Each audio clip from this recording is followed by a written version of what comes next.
आदरणीय धर्म प्रेमी सज्जनों, सादर नमस्ते। मैं जेठालाल विश्वकर्मा आप सभी का हार्दिक अभिनंदन करता हूँ।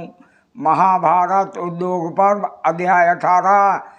पिछले प्रसंग में आपने सुना, श्री कृष्ण जी को जब शांति दूत बनाया गया तब भगवान श्री कृष्ण पांडवों से कहने लगे, हे भारत, मैं वहाँ जाकर कौरवों की युद्ध विषयक तैयारी की सारी बात जान सुनकर आपकी विजय का मार्ग प्रशस्त करके पुनः यहाँ शीघ्र लौट आऊँगा। मुझे तो शत्रुओं के साथ सर्वथा युद्ध होने की ही संभावना दिखाई दे रही है, क्योंकि मेरे समक्ष सब ऐसे ही लक्षण प्रकट हो रहे हैं। अब आगे आज का प्रसंग है भीमसेन और देवकी नंदन श्री कृष्ण जी का वार्तालाप। ये कथा आपको सत्य महाभारत से सुनाई जा रही है। महाभारत की कथा सुनाते हुए महर्षि वैशंपायन जी कहते हैं, हे राजन जन्मेजय जी।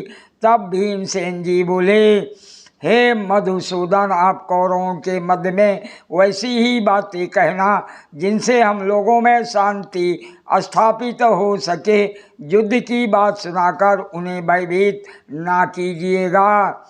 दुर्योधन असहनशील, क्रोध में भरा रहने वाला, श्रेय का विरोधी तथा मन में बड़े बड़े हौसले रखने वाला है, अतः उसके प्रति कठोर बात ना कहकर उसे साम नीति के द्वारा ही समझाने का प्रयास कीजिएगा।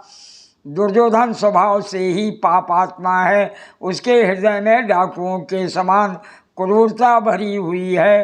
वो ईश्वर के मद से उन्मत्त है तथा पांडवों के साथ सदा बैर बांधे रखता है। वो अदूरदर्शी कटु वचन बोलने वाला, पर निंदा, क्रूर पराक्रमी, दीर्घ काल तक क्रोध को मन में संचित रखने वाला, सन्मार्ग पर लाया जाने के अयोग्य, पापात्मा और सठता से प्रेम करने वाला है। हे श्री कृष्ण जी, वो मर जाएगा परंतु झुकेगा नहीं, वो अपनी टेक कभी नहीं छोड़ेगा। मैं समझता हूँ ऐसे दुराग्रही मनुष्य के साथ संधि स्थापित करना अत्यंत कठिन कार्य है। प्रचंड पराक्रमी है श्री कृष्ण जी, आप उससे जो कुछ भी कहें कोमल एवं मधुर वाणी में धीरे धीरे कहना। आपका कथन धर्म तथा अर्थ से युक्त और हितकर हो, उसमें उग्रता न आने पाए, साथ ही आपकी अधिकांश बातें उसकी रुचि के अनुकूल हों। हे श्री कृष्ण जी, हम सब लोग भूमि पर पैदल चलकर अत्यंत नम्र होकर दुर्योधन का अनुसरण करते रहेंगे, परंतु हमारे कारण भरतवंशियों का नाश न होने पाए। हे श्री कृष्ण जी, आप वहाँ वृद्ध पितामह भीष्म जी तथा अन्य सभासदों से ऐसा करने के लिए ही कहें जिससे सब भाइयों में सौहार्द बना रहे तथा दुर्योधन भी शांत हो जाए। मैं इस प्रकार शांति स्थापना के लिए कह रहा हूँ। राजा युधिष्ठिर भी शांति के ही प्रशंसक हैं। अर्जुन भी युद्ध का इच्छुक नहीं है, क्योंकि वो अत्यंत दयालु हैं। महर्षि वैशंपायन जी कहते हैं, हे राजन जन्मेजय जी, भीमसेन जी के मुख से ये अभूतपूर्व मृदुतापूर्ण वचन सुनकर महाबाहु श्री कृष्ण जी मुस्कुराने लगे।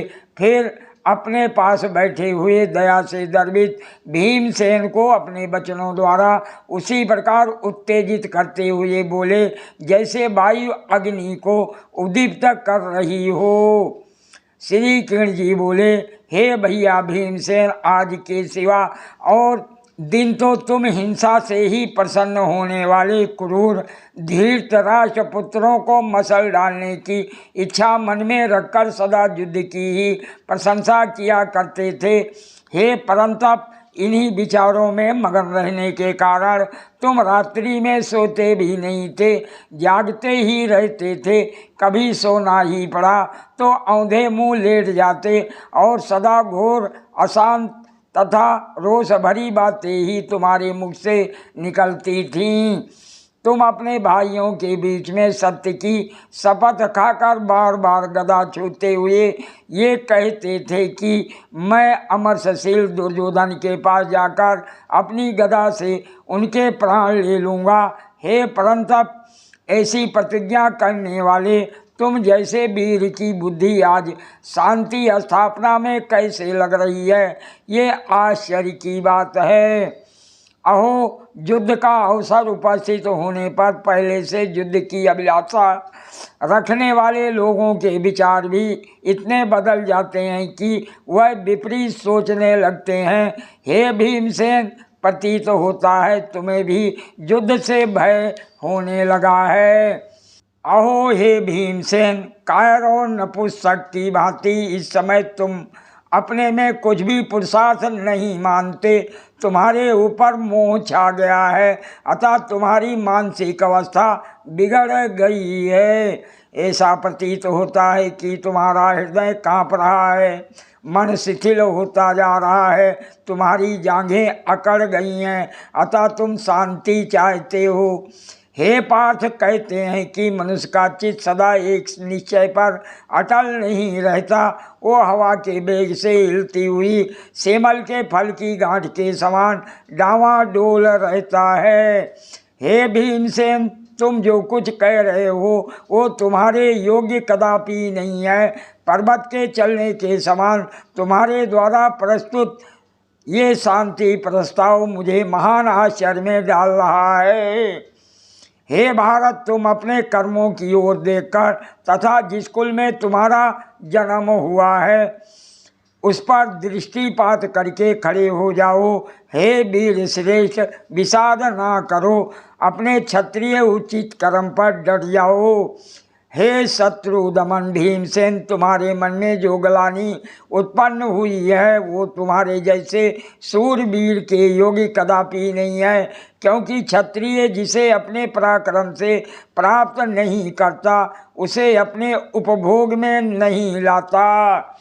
भीमसेन जी बोले, हे श्री किरण जी, मैं करना तो कुछ और चाहता हूँ, परंतु आप समझ कुछ और ही रहे हैं, अतः आप अनुचित वचनों द्वारा मुझ पर आक्षेप कर रहे हैं। यद्यपि स्वयं अपनी प्रशंसा करना आर्यों का नहीं अपितु अनार्यों का काम है, तथापि आप द्वारा किए गए तिरस्कार से पीड़ित होकर मैं अपने बल का वर्णन करता हूँ। हे श्री किरण जी, आप इस पृथ्वी और दो लोक पर दृष्टिपात करें, समस्त प्रजा इन्हीं के भीतर निवास करती है। ये दोनों सबके माता पिता हैं, इन्हें अचल एवं अनंत माना गया है। ये दूसरों के आधार होते हुए भी स्वयं आधार शून्य हैं।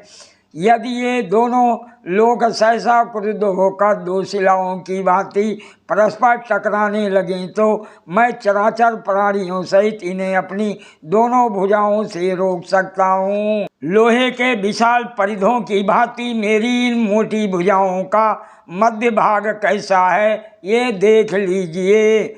मुझे कोई ऐसा वीर पुरुष दिखाई नहीं देता जो इनके भीतर आकर फिर जीवित बच जाए। मैं अपनी बुद्धि के अनुसार यहाँ जो कुछ कह रहा हूँ आप मुझे उससे भी बढ़ चढ़ कर समझना।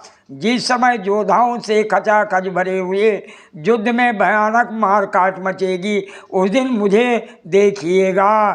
पांडवों के प्रति आतिथ्यी बने हुए इन समस्त क्षत्रियों को जो युद्ध के लिए उद्यत हुए हैं मैं पृथ्वी पर गिराकर पैरों तले रौंद डालूंगा।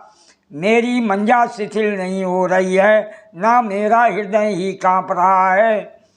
हे मधुसूदन, यदि सारा भूमंडल क्रुद्ध होकर मुझ पर आक्रमण करे तो भी उससे मुझे भय नहीं है। मैंने जो शांति का प्रस्ताव रखा है ये तो केवल मेरा सौहार्द ही है। मैं दयाबश सारे कलेश सहने को उद्यत हूँ और चाहता हूँ कि हमारे कारण भरत वंशियों का नाश ना हो।